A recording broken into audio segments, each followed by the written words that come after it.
La palabra de Dios se lee en el nombre del Padre, del Hijo y del Espíritu Santo. Y síganme con su vista del 25 en adelante. Y dice así, del 25 al 33.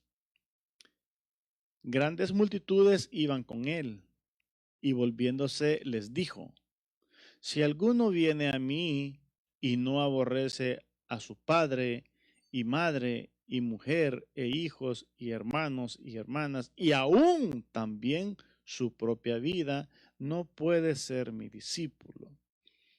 El que no lleva su cruz y viene en pos de mí, no puede ser mi discípulo, porque ¿quién de vosotros queriendo edificar una torre no se sienta primero y calcula los gastos, a ver si tiene lo que necesita para acabarla? No sea que después que haya puesto el cimiento y no pueda acabarla, todos los que lo vean comiencen a hacerle burla, a hacer, comenzando, vean con, perdón, todos los que lo vean comiencen a hacer burla de él, diciendo, este hombre comenzó a edificar y no pudo acabar. ¿O qué rey, al marchar a la guerra contra otro rey, no se sienta primero y considera si puede hacer frente con 10,000 al que viene contra él con 20,000? Y si no puede, cuando el otro está todavía lejos, le envía una embajada y le pide condiciones de paz. Así pues, cualquiera de vosotros que no renuncia a todo lo que posee, no puede ser mi discípulo. Amén. Pueden sentarse. Muy bien. Entonces, el tema de este día es lo que impide el éxito. Hace 15 días les estuve compartiendo un tema donde les hablaba acerca del pasaje donde Cristo le dice a Pedro, ¿verdad? Le dice que tire la red a la derecha, ¿verdad? Y antes de eso, Cristo les pregunta, ¿verdad? Que si habían pescado. Y Pedro contesta y dice que nada, nada. Entonces Cristo le dice, tira las redes a la derecha. Y las tiraron, ¿verdad? Y sacaron mucho. Entonces, y yo les decía en el tema que habría que cambiar lo que estamos haciendo, ¿verdad? Para poder estar bendecidos. Cuando las cosas no nos funcionan, o no están saliendo bien, o no estamos satisfechos con lo que estamos haciendo sin resultados, hay que cambiar la manera de hacer las cosas, ¿verdad? Que fue que fue lo que el Señor Jesucristo les dijo a los discípulos, ¿verdad? Que cambiaran la actitud y que cambiaran la manera de hacer las cosas, ¿verdad? Entonces, eh, hicieron caso y vieron los resultados. Entonces, ese día el tema me parece que era cambiando la manera de hacer las cosas. Hay que cambiar la actitud, hay que cambiar la manera de hacer las cosas para ver la bendición. Entonces, en la vida podemos estar equivocados haciendo las cosas, pero no quiere decir que así se va a quedar la vida. Podemos equivocarnos, pero podemos arreglar las cosas. El hijo pródigo se equivocó y tocó fondo, pero se quedó ahí, no se quedó ahí. Podremos tropezar, pero nos quedaremos tirados en el suelo. No. La vida tiene todo eso. Tiene fracasos, tiene triunfos, tiene errores, tiene soluciones. Pero no podemos conformarnos a vivir como estemos viviendo. Entonces, En esta mañana el tema es lo que impide el éxito, ¿verdad? Estoy tratando de ampliar un poquito el tema de hace 15 días, ¿verdad? En la vida todos queremos triunfar. Y en la vida todos nacemos para triunfar. Nadie nace para estar fracasado. En la vida estamos para triunfar, en triunfar. ¿Por qué creen ustedes que existen escuelas en lo natural, en lo secular? ¿Por qué existen escuelas? Para que la gente se prepare, para que la gente triunfe. Aprender a leer y a escribir es un triunfo del ser humano. Ahora, pero si se convierte en profesional, es el máximo nivel de una persona triunfar académicamente, ¿verdad? Tener su carrera. Entonces, ¿qué quiere decir eso? La vida está diseñada y está creada para triunfar, no para fracasar, no para vivir una vida fracasada. Fracasamos algunas veces, sí, fracasamos. Nos tropezamos, sí, nos tropezamos. ¿Cuántas veces nos hemos caído durante nuestra vida? Muchas veces. Físicamente, hablando físicamente, ¿cuántas veces de niño uno para aprender a caminar se cae tantas veces? De adulto uno puede resbalar y caerse, pero ¿se queda uno en el suelo? Ahora, ¿qué les quiero decir con esto? Que uno tiene que cambiar la actitud, uno tiene que cambiar la manera de ver las cosas en la vida, uno tiene que cambiar la mentalidad, como dice Pablo a los Efesios. A eso sí hemos sido llamados. Hemos sido llamados a que cambiemos una mentalidad. Nuestra mentalidad humanamente, la Biblia bien claro lo dice. El apóstol Santiago lo dice bien claro que cuando nosotros no tenemos la mente de Cristo, cuando nosotros no estamos alineados a la mente de Cristo, vaya, para que me entiendan más claramente, cuando dos personas que no conocen a Cristo están peleando y cuando dos personas que conocen a Cristo están peleando, de igual manera todos están en ese momento desarrollando una mente carnal, animal y diabólica. Mas, sin embargo, el Señor, Dios, quiere que nosotros, al volvernos a Él a través de Cristo, Él quiere que nosotros nos despojemos del viejo hombre. Él quiere que nosotros, que nosotros renovemos nuestro entendimiento. Si yo veía que esa pared para mí era cuadrada, aunque es redonda, yo tengo que verla como es en realidad. Porque nosotros a veces decimos, no, es que yo no hago eso porque a mí no me gusta, no voy de acuerdo con eso. Y aunque eso lo esté necesitando en la vida. Y es ahí donde fracasamos. Porque solamente porque no me gusta, como yo les decía el domingo, la mayoría de las cosas que no nos gustan son las que en realidad necesitamos para triunfar en la vida. Y la mayoría de cosas que nos gustan en nuestra naturaleza son las que no necesitamos. ¿Quién necesita el orgullo para triunfar? ¿Quién necesita ser terco para triunfar? Y es lo que más abunda.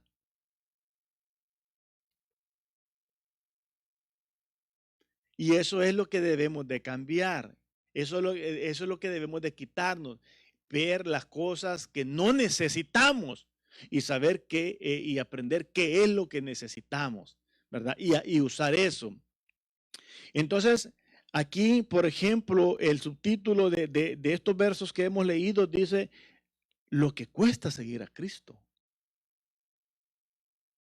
Pero eso que cuesta, no lo vamos a lograr, no lo vamos a conseguir con nuestra fuerza.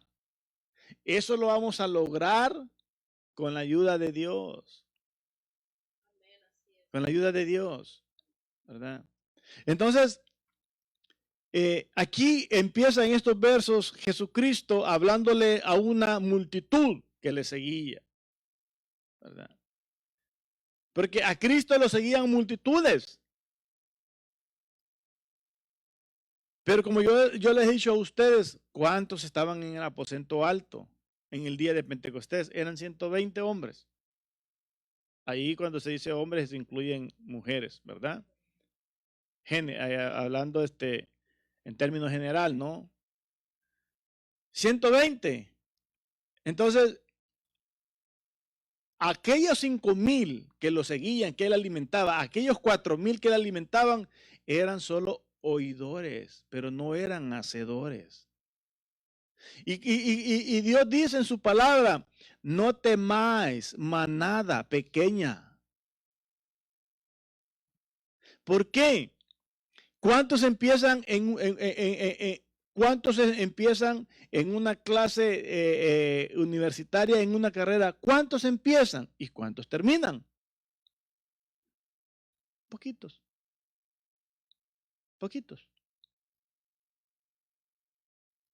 La mayoría van quedando avergonzados en el camino. Porque no terminan, porque son inconstantes, porque se enfocan en lo que no deben, pierden el enfoque, ¿verdad? Y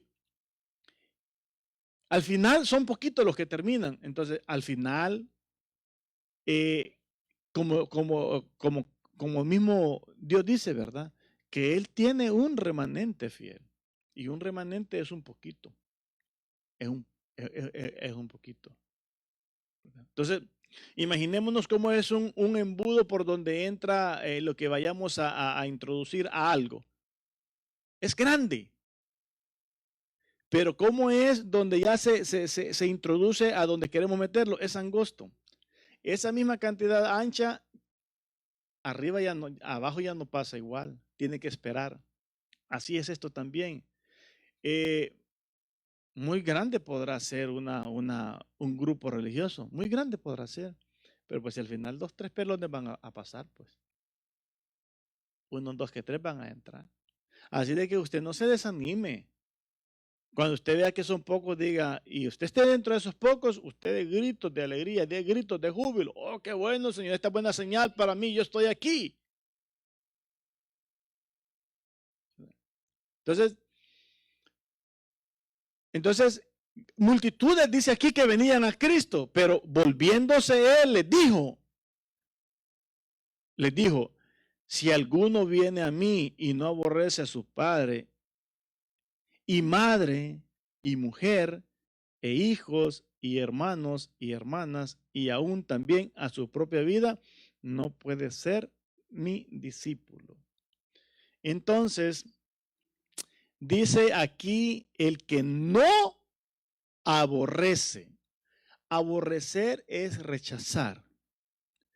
Aborrecer es dejar, abandonar, ¿verdad? Y aquí el aborrecimiento del que está hablando no está hablando de un odio ni de un rechazo de olvidarnos o de dejar a la familia o de abandonarse a uno mismo o de rechazarse a uno mismo o de darse uno mismo latigazos, castigarse a uno mismo.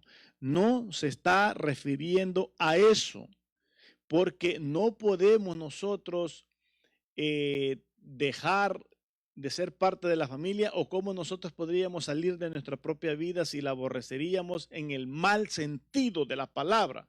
Debemos de aborrecernos y debemos de aborrecer a los demás en el buen sentido de la palabra, lo que quiere decir. Entonces, si se está usando la palabra aborrecer, es porque, hermana, si me pusiera atención sería mejor porque después lo puede ver en la grabación. Por favor.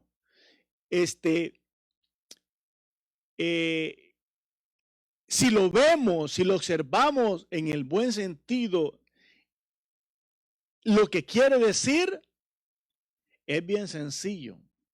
Es bien sencillo. Y es que nosotros debemos entender qué es lo que el Señor está pidiendo acá. Cuando Él dice que aborrezcamos a toda la familia, incluyéndonos a nosotros mismos. Incluyéndonos a usted y a mí. Porque no está diciendo que aborrezcamos a los demás menos a nosotros, nos está incluyendo a nosotros que debemos de aborrecernos. Pero el aborrecimiento significa es rechazar lo que a nosotros no nos bendice. Solamente. ¿Qué es lo que aquí Cristo está reclamando para él? ¿A qué se refiere? ¿A qué se refiere? Lo que aquí Cristo está reclamando es que le amemos a Él por sobre todas las cosas. Por sobre todas las cosas. Lo que Él está reclamando es su lugar. Lo que Él está pidiendo, yo primero. Yo por sobre todo. Yo ante todo. ¿Por qué? Porque así Él nos amó a nosotros. Él nos amó con el perfecto amor. El amor que echa fuera todo temor. Hace algunas pocas semanas atrás, creo que les prediqué esto, o no sé si solamente lo tengo anotado y se los voy a dar después, pero hasta donde yo recuerdo, creo que les prediqué esto, de que sí se los prediqué, creo que casi estoy seguro, de que el perfecto amor significa que Él está ahí siempre con nosotros para ayudarnos en todo momento. Ese es el perfecto amor, que Él no nos abandona. Él es fiel. Él está siempre ahí para ayudarnos, para sacarnos adelante. ¿De cuántas cosas nos ha sacado a todos hasta el día de hoy? De muchas. Y dolorosas. ¿Qué fue lo que operó ahí? El perfecto amor de Dios. Por lo tanto, ¿qué es lo que Él está reclamando aquí cuando dice esto en este pasaje? Cuando dice que rechacemos a toda la familia. Quiere que nos entreguemos a Él totalmente. ¿De qué manera es esto? Mi esposo no quiere ir a la iglesia el día de hoy porque quiere estar viendo el partido. Mi esposa no quiere ir porque quiere cocinar algo bueno y necesita todo el día para cocinarlo, porque lo cocina a paso de tortuga. Y y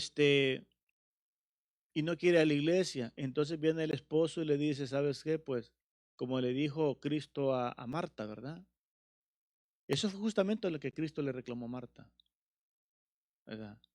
Le dijo, yo primero. Yo primero. Y María ha escogido la mejor parte, la que no le será quitada. Entonces, eh, qué es lo qué es lo que Cristo está, qué es lo que Cristo está reclamando? Que Él sea primero en nosotros. ¿Sabes qué, mujer? ¿Sabes qué, marido? No quiere decir, quédate, aprovecha la casa, yo voy a cumplir con mi Señor. Entonces, ¿qué estamos ahí? Estamos rechazando la actitud del cónyuge, una actitud equivocada, para darle el espacio y el lugar al Cristo que tomó nuestro lugar en la cruz del Calvario, el Calvario que fue humillado cuando no merecía. Entonces, cuando nosotros le damos a Dios el primer lugar, ay, mi hijo no quiere ir, mi hijo no quiere ir porque no se siente, simplemente no se le antoja ir. Si es menor de edad, se trae porque se trae y castigado. Sin derecho a privilegios toda una semana, todo un mes, pero firme, ¿va? Firme, pero usted se me va. Si es mayor de edad, mire, quédese y Dios va a tratar con usted, aunque me duela, aunque me duela. Pero yo me voy porque yo amo al Cristo que me amó primero. Entonces, ahí, ¿qué es lo que está haciendo? Usted no está dejándose manipular por hijos caprichosos, desobedientes y rebeldes. Desobedientes y rebeldes no es lo mismo. No es lo mismo. La rebeldía es el estado más grave de una persona que la desobediencia. Son totalmente diferentes. Entonces, cuando usted deja al hijo rebelde que no quiere venir, pero usted déjelo con convicción y le dice, ¿sabes qué? Lo que está haciendo no está bien. No está bien. Entonces, y usted se viene a pagar los votos al Señor. ¿Verdad? Entonces, eso significa demostrarle a Cristo que le estamos devolviendo o que le estamos amando de la manera que Él nos amó. Que me llegó una visita, sea quien sea. Aquí dice, ¿qué dice? Padres, hijos, hermanos, hermanas, y dice hasta nosotros mismos. Ahora voy al paso de nosotros mismos. A veces hay personas que se quedan en la casa porque andan cansados, cansadas, ¿verdad? Mire, el cansancio no es una razón válida por Dios ni por nadie para que usted no venga a pagar sus votos. El cansancio no es una excusa válida. No lo es. Usted podrá venir a cabecear aquí, pero cuando usted cabecea es cuando me está escuchando a mí explicarle la palabra de Dios, pero por lo menos usted ya vino a adorar, ya pagó sus votos, ya dio su ofrenda, su diezmo, ya dio su alabanza, su adoración. Si ya en la prédica, mire, siempre va a escuchar. Siempre va a escuchar. Pero usted no puede quedarse solamente porque anda cansado, cansada. No, no. Y mucho menos por trabajar los 7 días de la semana. Mucho menos. Entonces, eso significa que aborrezcamos todo, aún nosotros mismos, nuestra propia vida. Que nosotros dejemos nuestra comodidad para poder venir a buscar a Dios. Porque Él dejó su trono y a nosotros se nos olvida o ni siquiera hemos querido entender. Él dejó su trono. Él dejó su trono.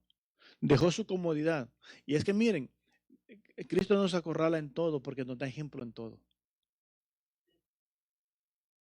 Dice que Él fue tentado en todo, pero en Él no se dio pecado ni engaño. Y fue tentado en todo. ¿Se le ofrecieron las mujeres? Se le ofrecieron las mujeres. ¿Tuvo oportunidad de robar? Tuvo oportunidad de robar. Porque dice que fue tentado en todo. Fue tentado en todo. Entonces,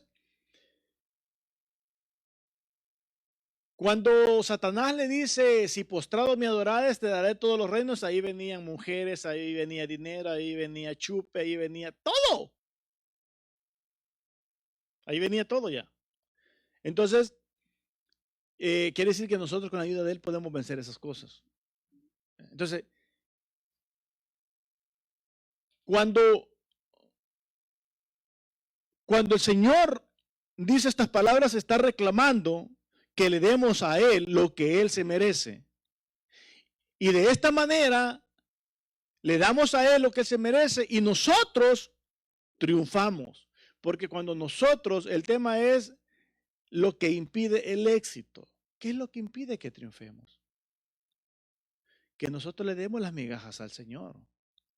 Aquí en este verso, lo que estoy explicando ahorita, en este verso, ¿qué es lo que Dios no quiere de nosotros? Dios no quiere de nosotros obras, no quiere migajas, no quiere miserias, no quiere que le demos lo que a nosotros nos sobra, no quiere que le demos lo que a nosotros se nos antoja.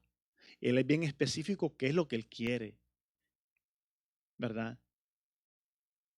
Él quiere de nosotros que le amemos y que con amor le demos todo lo que Él nos pide, pero con calidad. Si no es con calidad, con cantidad, pero que sea con calidad. En fin, lo que Él quiere es perfecto de nosotros. Perfecto. Entonces, ¿qué es lo que nosotros estamos acostumbrados? Estamos acostumbrados a dar lo que se nos antoje. Dios no quiere que le demos a Él lo que se nos antoje. No deis con tristeza ni por necesidad, porque Dios ama al dador alegre. Y poderoso es Dios para hacer que abunde toda gracia, a fin de que teniendo en todo lo suficiente, abundéis para toda buena dádiva. Y cuando uno abunda para toda buena dádiva, entonces uno está haciendo lo correcto y está triunfando en la viña del Señor. Y eso es lo que ese debe de ser nuestra meta, triunfar como hijos de Dios. En Cristo Jesús debemos de triunfar cada día, en lo grande como en lo pequeño, pero triunfar, estar satisfechos, estar contentos. Entonces, ¿qué es lo que Dios no quiere de nosotros? Dios no quiere, por ejemplo, todavía se escucha esto mucho en muchas iglesias.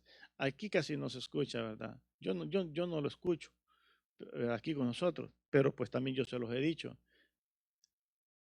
A mí no me gusta que digamos al fin que es para el Señor, si es que lo que es para el Señor es lo mejor. De que Él va a entender que por qué lo hicimos chueco. No, eso no vale, eso es fracasar. Eso es fracasar.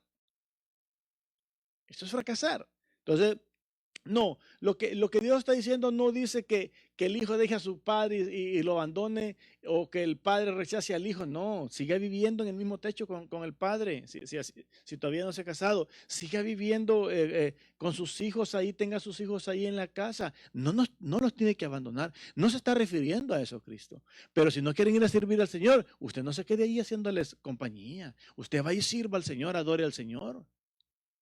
A eso se está refiriendo. No se está refiriendo que usted se deshaga de su familia, de sus hijos. No, no, no. Miren, el padre del hijo pródigo,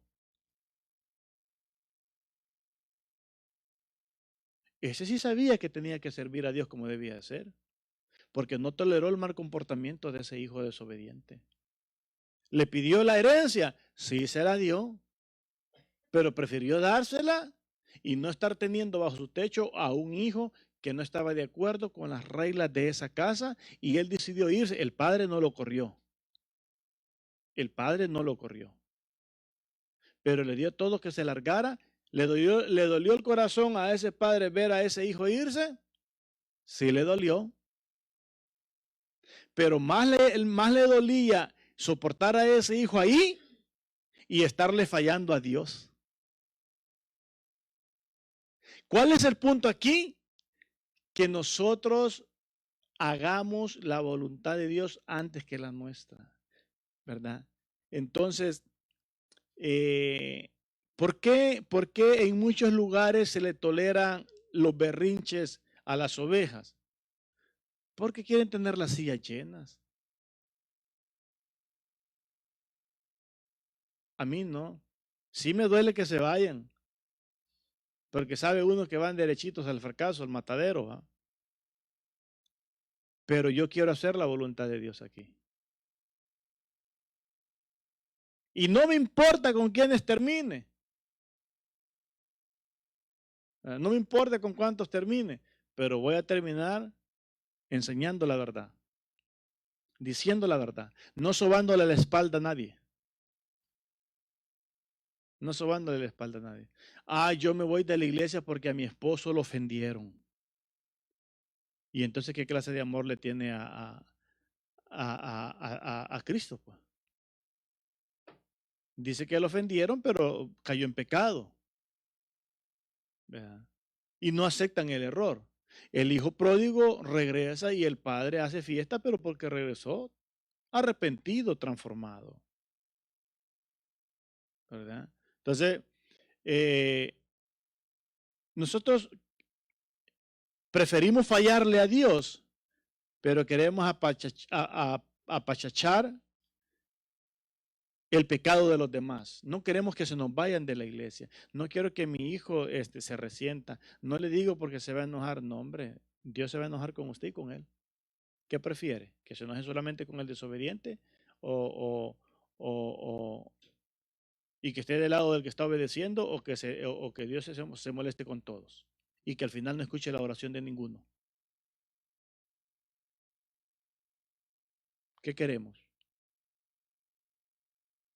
¿Que haya posibilidad o que no haya posibilidad? Porque dice el dicho, que haya mejor un loco y no dos. Porque el que se mantiene sano va a mantener el equilibrio del asunto. Pero si los dos están locos, no van a entender lo que van a decir. Pues. ¿Verdad? Entonces, es bien importante, ¿verdad?, que nosotros aprendamos a darle a Dios lo mejor de nosotros. Que nos duela que un hijo sufra, que nos duela, pero es porque queremos agradar a Dios. Y mientras nosotros agrademos a Dios, Él va a arreglar el asunto. Pero cuando nosotros no agradamos a Dios, el asunto no se arregla. Y yo se los digo porque yo como pastor y todo pastor vemos estos ejemplos de gente que no se levanta porque no hay argumentos de dónde agarrarse. Porque es como el diluvio sobre todos los que quedaron fuera de la barca. Se los lleva a todos. ¿Por qué? Porque, ay, no, es mi hijo, es mi hija, es mi esposo, es mi esposa, es mi trabajo de ahí. ¿Cómo? ¿Cómo voy a dejar el trabajo?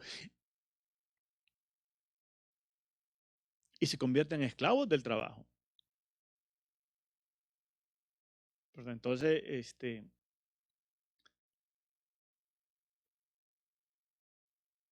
aquí da Cristo a dos ejemplos y dice, porque ¿quién de vosotros queriendo edificar una torre no se sienta primero y calcula los gastos a ver si tiene lo que necesita para acabarla?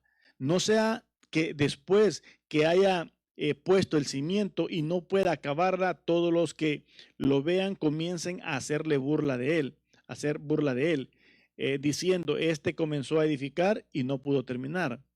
¿O qué rey al marchar a la guerra contra otro rey no se sienta primero y considera si puede hacer frente con 10,000 al que viene con él con 20,000? Y si no puede, cuando el otro está todavía lejos, le envía una embajada y le pide condiciones de paz. Así pues, cualquiera de vosotros que no renuncie a todo lo que posee, no puede ser mi discípulo. Cuando dice, así pues, cualquiera de vosotros que no renuncie a todo lo que posee, no puede ser mi discípulo. Entonces, ¿qué significa a todo lo que posee? A todo lo que posee es a todo lo que pertenece a nosotros en nuestra condición humana. Por ejemplo, el egoísmo, el egocentrismo. Porque no debemos de ser egocéntricos, debemos de ser cristocéntricos. Que nuestro foco, nuestra mirada esté bien en Cristo, como dice Hebreos 12. Puesto vuestros ojos en el hacedor y consumador de la fe, en Cristo Jesús. Entonces,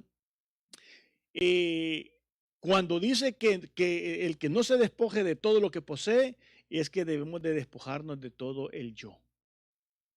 Yo así creo, yo así pienso y a mí nadie me va a hacer de cambiar. Miren, cuando un cristiano dice yo así pienso y nadie me va a hacer cambiar, no es nada.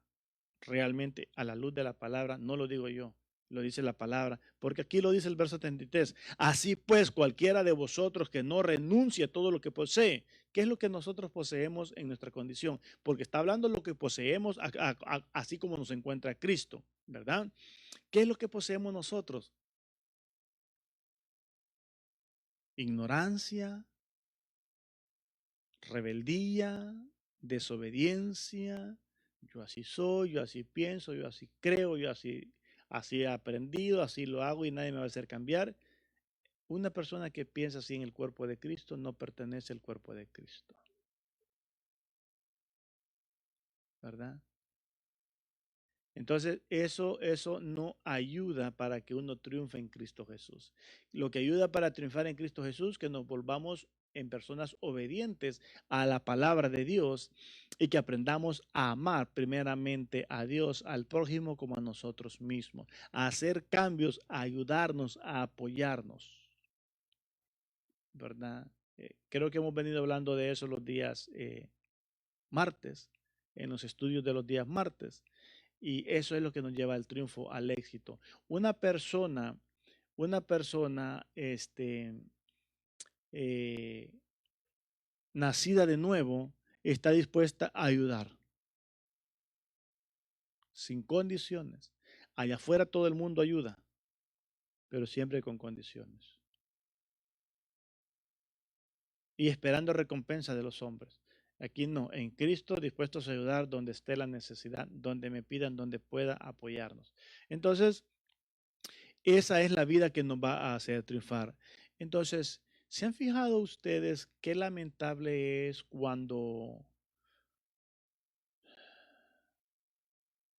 a mí me gusta siempre enfocarme mucho, mucho en la Biblia? Sansón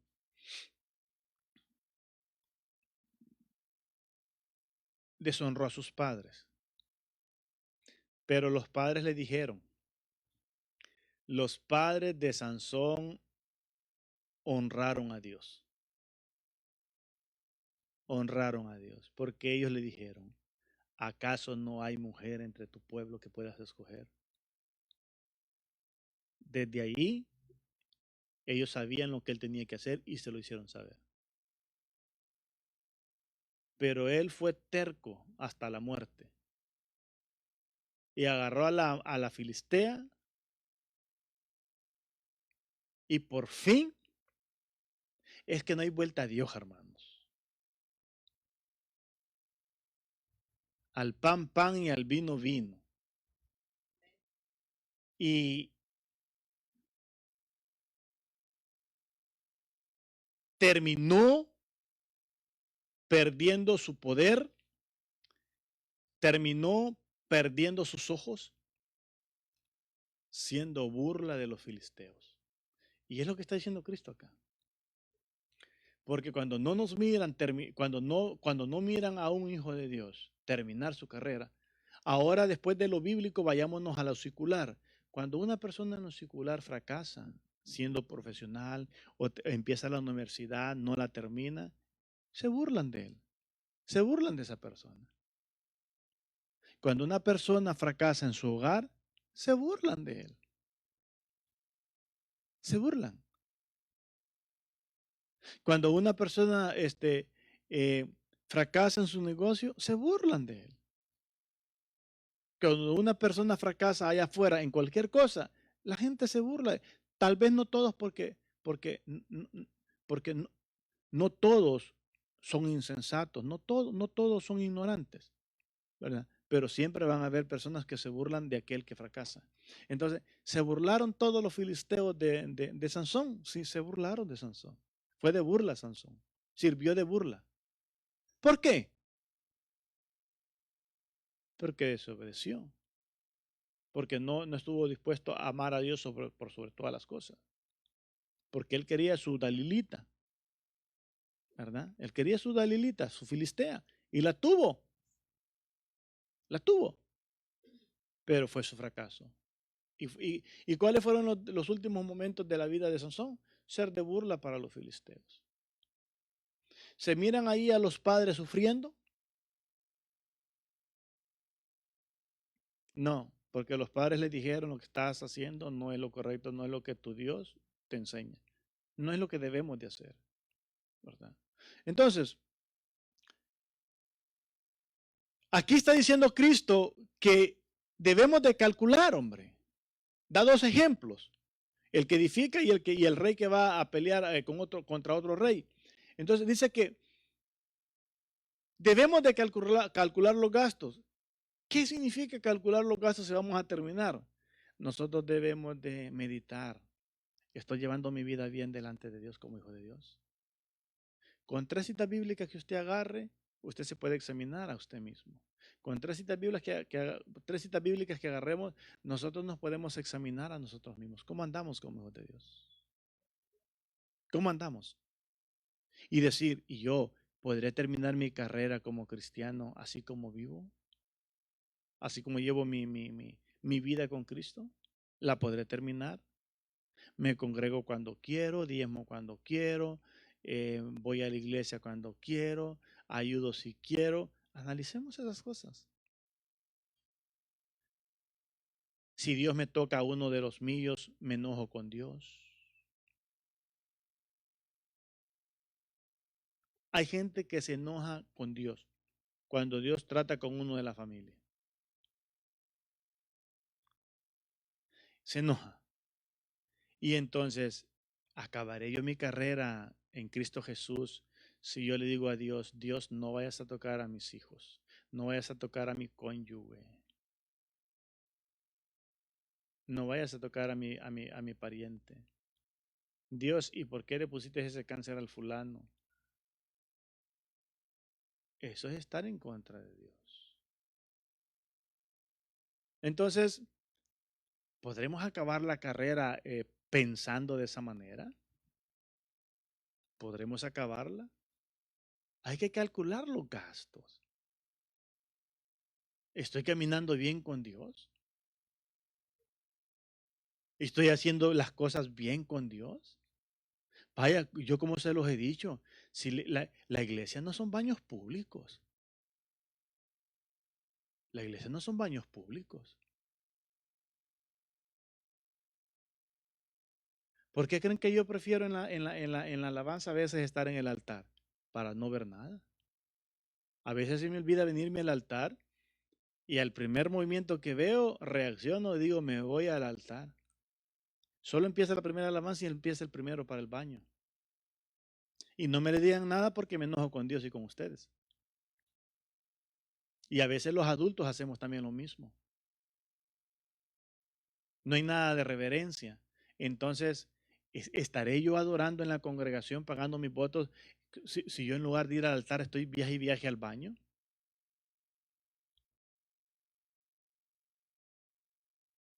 Entonces, son cositas para que nos examinemos cómo estamos haciendo las cosas, ¿verdad? Para ver si vamos a acabar la carrera o no, para que no se vayan a burlar de nosotros. Miren que Satanás tiene ahí todo tiene todo un escenario de gente preparada para que se burlen de todos los que fracasan. Satanás se burla aún de los mismos que le sirven a él. Mucho, cuanto más de nosotros los que le servimos a Dios. Que el Señor lo reprenda, ¿verdad? Pero él está a la expectativa. ¿Quién de los hijos de Dios fracasa para burlarse de él? ¿Verdad? Entonces, eh, se han fijado que cuando, cuando un cristiano fracasa, ¿cómo se burlan de él? Y era cristiano y decía que era cristiano, ¿verdad? Y decía que era cristiano y miren cómo anda, y miren cómo anda. A mí me dicen a veces en mi trabajo, mira, pero ese fulano de su iglesia es cristiano. Sí, pero Dios lo va a juzgar a él y a cada uno. Cada uno somos responsables de cómo vivimos el evangelio. Cada uno. Porque muchos den mal testimonio, no quiere decir que el evangelio esté equivocado. Está equivocada la persona, pero no el evangelio. No el evangelio. No la palabra de Dios.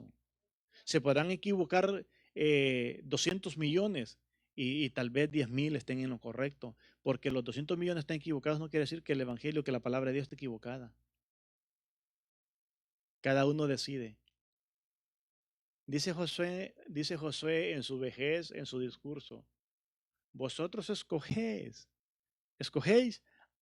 a quién queráis servir, a qué Dios quieran servir. Vosotros escogéis.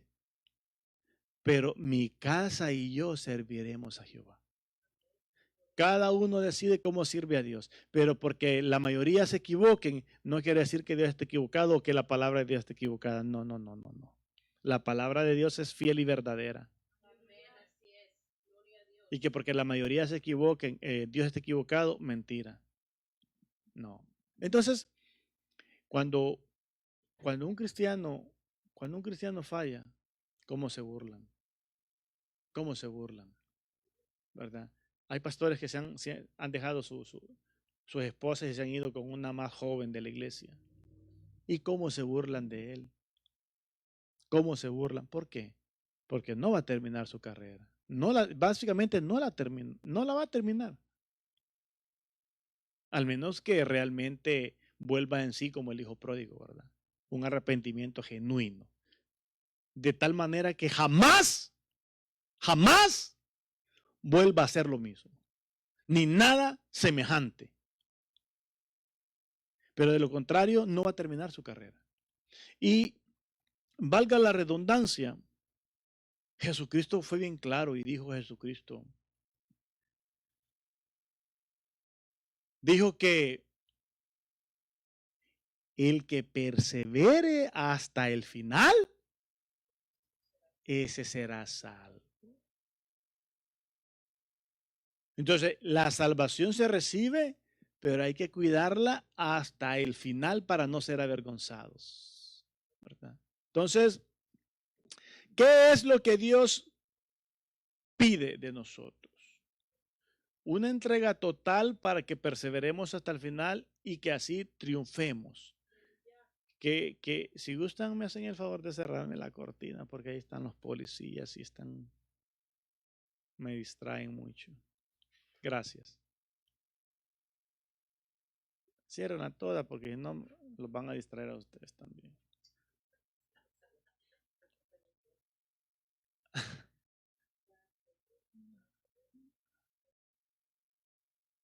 Entonces, Cristo dijo, el que persevere hasta el final, ese será salvo. Y nuestro reto es perseverar hasta el final. ¿Y cómo perseveramos hasta el final? Haciendo las cosas bien, examinándonos con frecuencia. ¿A qué cree que venimos cada día de culto aquí? ¿Por qué cree que debemos de abrir todos los días la palabra de Dios en nuestras casas para que constantemente nuestra alma esté siendo disciplinada, exhortada, para que de tal manera nuestra conciencia nos enseñe en todo momento, que estemos conscientes? Cuando David dice, aún mi conciencia me enseña por las noches, eh, la conciencia no es ciencia ficción, la conciencia no es un mito, la conciencia no es algo que está ya ahí juntamente con nuestro ser, que es parte de nosotros. La conciencia se va formando en nosotros a medida que nosotros investigamos cualquier cosa buena en la vida y hablando de la palabra de Dios.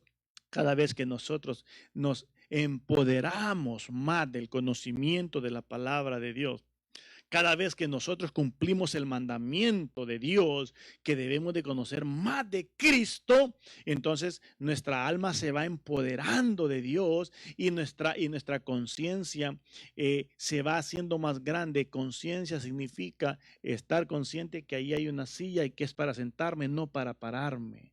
Estar consciente que ahí no está vacío, sino que hay una silla y que yo debo de usar esa silla para sentarme. Eso es conciencia. Y la conciencia se activa a medida que nosotros investigamos lo que existe en la vida para que seamos felices. Pero entonces, ¿cómo vamos a triunfar nosotros y cómo vamos a perseverar hasta el final? Cuando nosotros aprendemos a hacer las cosas bien como hijos de Dios. Qué vergüenza que en las iglesias hayan cristianos que no se lleven entre ellos. Qué ridículo. ¿Estarán haciendo bien las cosas? No.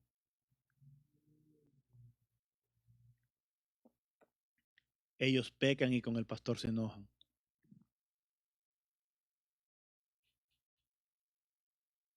Pero ya estoy acostumbrado a eso.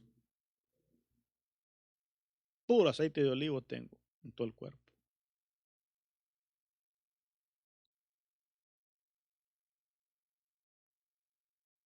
Puro aceite de olivo. Virgen, extra virgen. Sí se acostumbra uno a esto, hermanos. Se acostumbra uno a estos. Entonces, ¿qué es lo que impide que nosotros triunfemos? El querernos, el querernos aferrar a que las cosas las hagamos como las hagamos, vamos a triunfar. Mentira. Si las cosas las hacemos mal, mal vamos a terminar. Si las cosas las hacemos bien, bien nos va a ir en la vida. Entonces, ¿qué es lo que nos impide triunfar y ser felices en la vida? El no aprender a hacer bien las cosas en la vida. El no aprender. El no querer hacer un cambio. El no querer mejorar nuestro estilo de vida. El no querer despojarnos de nuestra mentalidad. ¿Verdad? Eso es lo que nos impide. Entonces,